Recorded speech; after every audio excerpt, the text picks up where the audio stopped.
அருட்பெருஞ்சோதி அருட்பெருஞ்சோதி தனிப்பெரும் கருணை அருட்பெருஞ்சோதி எல்லா உயிர்களும் இன்புற்று வாழ்க கொல்லா நெறியே குவலயமெல்லாம் ஓங்குக. திருவருட்பிரகாச வள்ளற் பெருமான் இந்த உலகிற்கு வகுத்தளித்த சுத்த சன்மார்க்க நெறியினை தமது சொற்பொழிவுகளின் மூலமாகவும் நூல்கள் வாயிலாகவும் வெளியிட்டவர்தான் தயாநிதி சுவாமி சரவணானந்தா அவர்கள் தயா விளக்க மாலை பாடலின் 55க்கு கடந்த 25/4/1982 சொற்பொழிவாற்றியுள்ளார்கள். தயவு வாழ்வு 55. சென்ற வார பாடல் கொடுத்ததை அணிந்து கொள்வாயே என முடிவடைந்து இப்பாடல் இதை அணிவதற்கு நினையலால் இந்த என தொடங்கப்பட்டுள்ளது.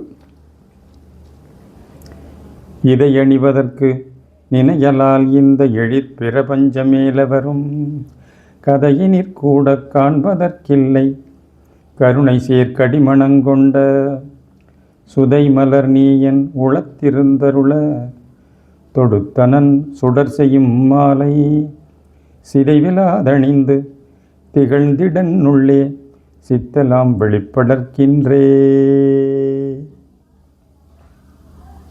இப்பாடலின் பொருளை காண்பதற்கு முன் பாடலின் பொருளையும் சேர்த்து காண வேண்டும். 54வது பாடலில் இப்பாமாலையை நீயே அணிந்து கொள்வாய் என இறைவனையே வேண்டப்படுகிறது. மாலை சூடுவதற்கும் ஒரு தகுதி உண்டு. புற உலகில் கோவில்களில் தெய்வங்களுக்கு சூட்டப்படும் மலர் மாலைகள், பெரியோர்களுக்கு அணிவிக்கப்படும் பூமாலைகள் இவையெல்லாம் வாடிவிடக்கூடியவை, அழிந்துவிடக்கூடியவை. ஆனால் இறைவனுக்கு சூட்டப்படும் பாமாலைகளோ நிலையானவை, என்றும் வாடாமல் புதுமையாய் விளங்கக்கூடியவை. இவ்வாறு பாமாலைகள் இறைவனுக்கு ஏன் சூட்டப்படுகின்றன? இறைவன் நம்மிடம் பாமாலையை கேட்கின்றாரா? மாலைகளை சூட்டுவதால் நமக்கு நன்மையா, அவருக்கு நன்மையா? இம்மாலைகளை சூடுவதால் அவருக்கு புதிதாக பெருமை எதுவும் இல்லை, சூடாமல் இருப்பதால் குறைவு எதுவும் இல்லை. பரம்பொருள் குறைவும் நிறைவும் இன்றி பரிபூர்ணமாக விளங்குபவர். இவ்வாறு விளங்கும் இறைவனின் அருளையே பூவாக கொண்டு தொடுக்கப்பட்ட பாமாலையே இத்தயா விளக்க மாலையாகும். வள்ளல் பெருமானோ அருட்பெருஞ்சோதிபதியையே அம்பலத்தரசராக கண்டு அவரது திருவடிகளையே பூக்களாக கொண்டு அருட்பாக்களை தொடுத்து அவற்றை இறைவனுக்கே வழங்கிவிட்டார். நான் தொடுக்கும் மாலை இது பூ மாலை எனவே நாட்டார்கள் முடிமேலே நாட்டார்கள் கண்டாய் வான் தொடுக்கும் மறை தொடுக்கும் ஆகமங்கள் தொடுக்கும் மற்றவையை அணிவார்கள் மதத்துரிமையாலே தான் தொடுத்த மாலை எல்லாம் பரத்தையர் தோள் மாலை தனித்திடும் என் மாலை அருட்சபை நடுவே நடிக்கும் ஊன்றெடுத்த மலர்களன்றி வேறு குறியாதே ஓங்குவதாதலில் அவைக்கே உரித்தாகும் தோழி. இப்பாடலில் வள்ளல் பெருமான் நான் தொடுக்கும் மாலையெல்லாம் அருட்சபை நடுவே திருநடம் புரிகின்ற இறைவனின் திருவடி மலர்கள் கொண்டு தொடுத்த மாலையாகும். ஆதலால் இம்மாலை அவருக்கே, அத்திருவடிகளுக்கே உரியதாக உள்ளது. பிறர் தொடுத்த மாலைகள் எல்லாம் பரத்தையர் தோள் மாலை, வேற்று மனிதருக்கு உரியதாகும் என கூறுகிறார். தெய்வ படங்களில் தலைப்பகுதியை சுற்றி ஒரு ஒளிவட்டம் இருப்பதை காணலாம். இந்த ஒளிவட்டம் பிரபை என்று சொல்லப்படும். ஆக உண்மையை விளக்கவே இந்த பிரபை வரையப்படுகின்றது.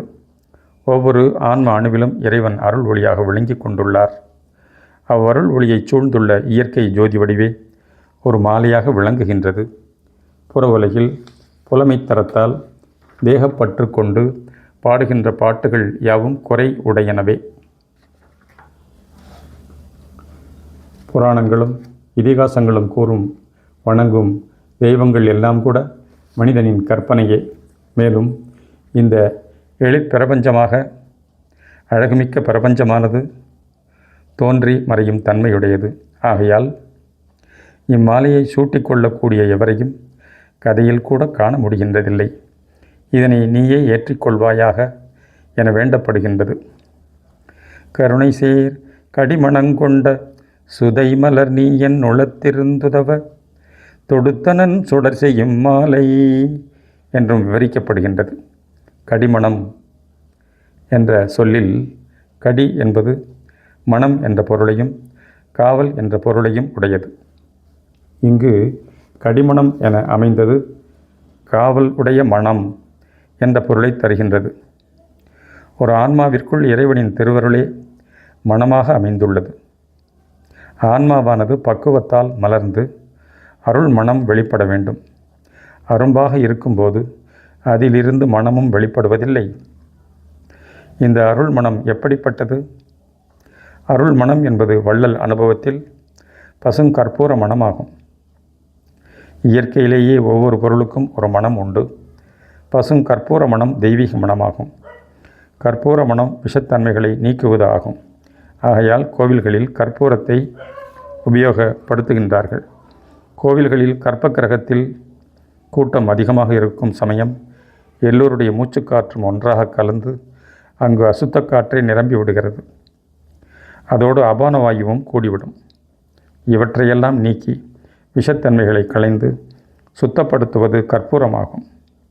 இந்த அருள் மனம் ஒவ்வொரு நாளும் அதிகாலை 4 மணி முதல் 6 மணி வரையுள்ள நேரத்தில் பூமியை சூழ்ந்து இருக்கும்.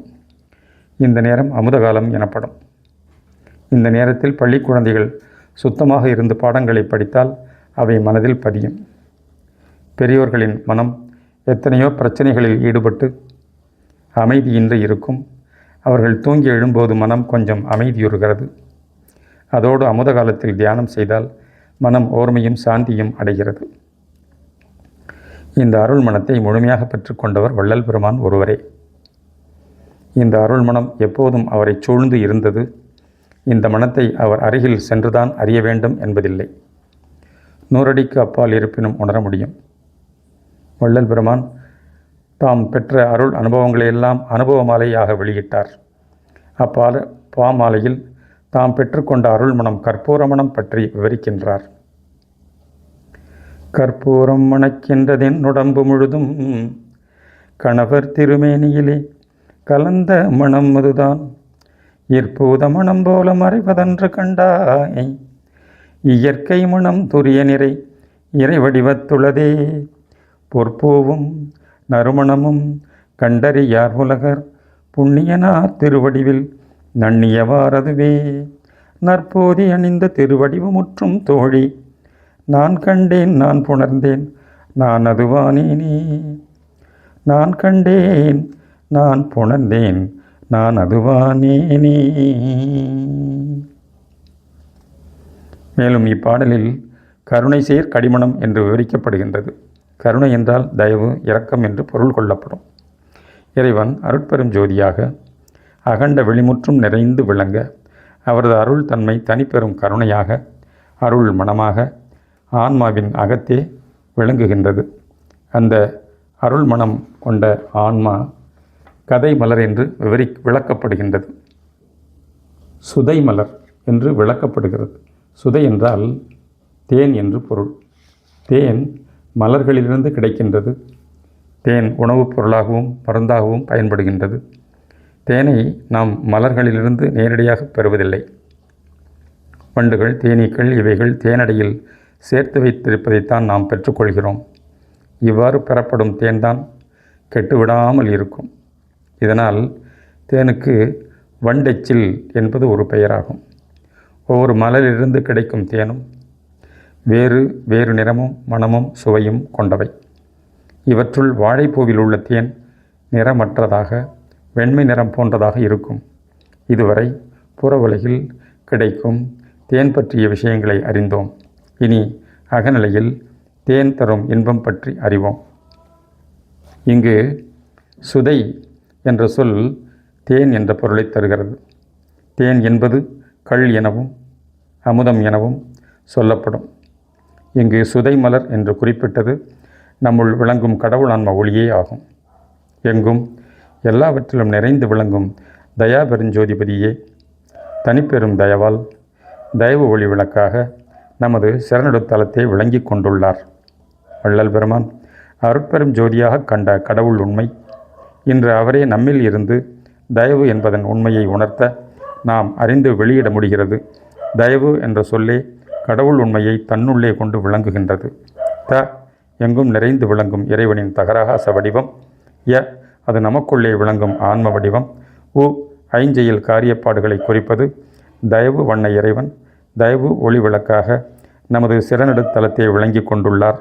இத்தயவு ஒளி பொன்னொழியாகும். பகர வடிவ பீடமே 1000 இதழ் தாமரையாக சொல்லப்படும். அந்த தாமரையும் பொற்றாமரையாகும். அந்த தாமரை மலரில் அருள் அமுதாகிய தேன் நிரம்பியுள்ளது. அந்த அமுதம் நமக்கு பக்குவ காலத்தே கிடைக்கப்பெறும். அருள் அமுதம் பெற ஜீவதேவம் ஜீவகருணையுமே முதற்படியாகும். இவ்வுலகில் இதற்கு முன் எத்தனையோ ஆன்மாக்கள் இந்த அருள் அமுதை உண்டனர். உண்டு அந்த இன்பத்திலேயே மூழ்கி மறைந்து வாழ்வற்று போயினர். ஆனால் வள்ளல் பெருமானோ அவ்வருள் அமுதை தம் உயிர் உணர்விலும் உடலிலும் நிரம்பப் பெற்று அருட்பிரகாச வடிவோடு நித்தியமாக விளங்கி கொண்டுள்ளார். இதுவரை எந்த ஒரு உலகத்திலும் எந்த ஒரு ஆன்மாவும் இந்த ஒப்பற்ற பேரின்ப நிலையை பெறவில்லை. அப்படி எந்த உலகிலாவது எந்த ஒரு ஆன்மா இந்நிலையை பெற்றிருந்தால் அது பக்குவப்பட்ட ஆன்மாக்களின் உள்ளத்திலே உணர்த்தப்பட்டு நூல்களில் குறித்து வைக்கப்பட்டிருக்கும். இந்த அருட்பிரகாச வடிவம் நாம் எந்த க்ஷணத்தில் முழுமையாக அருட்பக்குவம் அடைகிறோமோ அந்த க்ஷணத்திலேயே கிடைக்கப்பெறுவோம். இன்று தயவுப்பதியே நம் உள்ளத்தில் மலராக இருந்து உரிய சொற்களை வழங்க இம்மாலை தொடுக்கப்பட்டுள்ளது. இம்மாலை சுடர் மிகுந்தது. மலர்களை கொண்டு தொடுக்கப்படுவதால் தொடையல் எனவும், மலர்களை கொண்டு பிணைக்கப்படுவதால் பிணையல் எனவும், அலங்கல் எனவும், மாலை எனவும் அழைக்கப்படுகிறது. இம்மாலை சுடர் மிகுந்தது. சுடர் மிகுந்தது என்றால் நாம் காணும் சூரிய சந்திர விண்மீன்களின் ஒளி போல என எண்ணிவிட வேண்டாம். சூரிய ஒளி ஒரு நிலவுலகில்தான் பரவி ஒளியை தருகிறது. ஆனால் இத்தயவு விளக்கின் கதிரொளியோ அண்டாண்டங்களுக்கும் அப்பால் விரிந்து சென்று பரவுவது ஆகும். இவ்வுண்மையை கீழ்வரும் அகவல் வரிகளால் அறியலாம். உலகெல்லாம் பரவவென் உள்ளத்திருந்தே அழகிலா ஒளிசை அருட்பெருஞ்சோதி சிதைவிலாதணிந்து திகழ்ந்திடன் உள்ளே சித்தலாம் வெளிப்படுகின்றே என இறைவனிடம் வேண்டப்படுகின்றது. சாதாரணமாக சித்துச் செயல் எனப்படுவது அற்புதங்களை செய்து காட்டுதல் என்பர். மனிதருக்கு ஏற்படும் துன்பங்களை நீக்குவது, நோய்களை போக்குவது, இறந்தவர்களை எழுப்புவது போன்ற அற்புத செயல்களையும் செய்து காண்பித்ததை விசேட சித்துச் செயல் என்றனர். இறந்து போனவர்களை எழுப்புவதில் பயன் ஒன்றும் இல்லை. அவர்கள் சில காலம் உயிர் பிழைத்து இன்ப துன்பங்களில் உழன்று மீண்டும் மறைந்து போவர். ஆனால் செத்தாரை எழுப்புதல் என வள்ளல் பெருமான் கூறியதன் கருத்து ஒரு ஆன்மாவை மலரச் செய்து மேல்நிலைக்கு கொண்டு வருதல் ஆகும். அந்த ஆன்மா மீண்டும் மீண்டும் பிறந்து அல்லல் ஊற்று அழிவுபடாமல் இருக்க இப்பிறப்பிலேயே இறையருளை முழுமையாக பெற்று இரவா நிலையுற்று வாழ வேண்டும். இதற்கு முன் வாழ்ந்த எத்தனையோ மகான்கள் யோகியர்கள் எல்லாம் பல வகையாக தவயோக முயற்சிகளை கொண்டு பல அற்புதமான சக்திகளையும் பெற்று வாழ்ந்தனர். ஆனால் அவையெல்லாம் இறைவனோடு இரண்டர கலந்து நின்று வாழ வகை செய்யவில்லை. காரணம், அவர்களெல்லாம் புறமிருந்து சென்று தேகப்பற்றோடு முயன்றனர் அல்லது புறமிருந்து அகம் நோக்கி சென்றனர். ஆன்ம ஒளியில் ஒன்றாகி புற உடல் உயிர் உணர்வுகளையெல்லாம் வெறுத்து ஒதுக்கி சமாதி நிலையை அடைந்தனர். ஆனால் இன்று வள்ளல் பெருமான் வழங்கியுள்ள சுத்த சன்மார்க்கமோ அகமிருந்து விரிந்து அனகமாக வாழ வகை செய்கிறது. இறைவன் தயவு ஒளியாக நம் சிறநடுத்தலத்தை விளங்கும் உண்மையை சத்விசார ஞானத்தால் உணர்ந்து அந்த ஒளிநிலையில் ஒன்றி நிற்றல் வேண்டும். பின்பு அந்நிலை நின்று பரோபகார செயல் புரிந்து கொண்டே வாழும்போது எல்லா வகையான சித்துச் செயல்களும் கைவரப் பெறலாம். எல்லாம் செயல் கூடும் என் நாணயம் பலத்தே எல்லாம் வல்லான் தனையே ஏத்து என்பது வள்ளல் வாக்கு. இவ்வாறு உள்விளங்கும் தயா ஜோதிபதியை சார்ந்து கொண்டால் சித்து எனப்படும் திரிதேக சித்தி நிலையை பெறலாம். அருள் ஒளி தயவு ஒளியின் அருளாற்றல் சுடராக விரிந்து உயிர் உணர்விலும் பெரும் ஜோதியாக உடலிலும் சார்ந்து சூழுடலை சுத்த தேகமாகவும் உயிர் உணர்வு நிலை பிரணவ தேகமாகவும் மெய்யறிவு ஞான தேகமாகவும் மாற்றி நம்மை நித்திய இன்ப வாழ்வில் நிலைக்கச் செய்யும். தயாப்பிரகாச வடிவோடு வாழ வைக்கும். அந்த ஒப்பற்ற வாழ்வை வழங்குவாய் என வேண்டப்படுகின்றது. நமது அகத்தயவு ஆலயத்தில் தயா ஒளிவிளக்காய் நிலைத்து விளங்கும்படி வேண்டிக் கொள்ளப்படுகின்றது. அப்படி அகத்தே சிதைவிலாது திகழ்ந்து கொண்டிருப்பதை மறவாது உணர்வில் விளங்கச் செய்து விடுவதால் சித்து எல்லாம் வெளிப்படும். அந்த சித்து செயலால் மக்களை மயக்கி அகங்கரித்தும் முடிவில் அழிந்து போய்விடாது. தன்னை மறைத்து கொண்டு, அதாவது அகங்கார ஆணவம் இல்லாது தயவு செய்து வரல் வேண்டும். மக்கள் இத்தயவு மூலம் நல்லின்ப வாழ்வு அடைவதை லட்சியமாக கொள்ள வேண்டும். சுத்த தயவு இன்ப வடிவம் பெற்று ஆனந்தமாய் வாழ்ந்து கொண்டிருப்பதே பேரின்ப பெருஞ்சித்தாகும். சித்தலாம் வெளிப்படற்கு இப்போது இத்தயவுதான் வேண்டப்படுகின்றது. அதுவும் இன்றே அருளப்பெறல் வேண்டும் என குறிக்கப்பட்டுள்ளது. உண்மையில் என்று எப்போது இத்தயவு நம்மில் நிலைத்து அனுபவத்தில் செயல்பட தொடங்குகின்றதோ அப்போது முதல் தயவு அருட்சித்து விளைவு கொள்ளும்.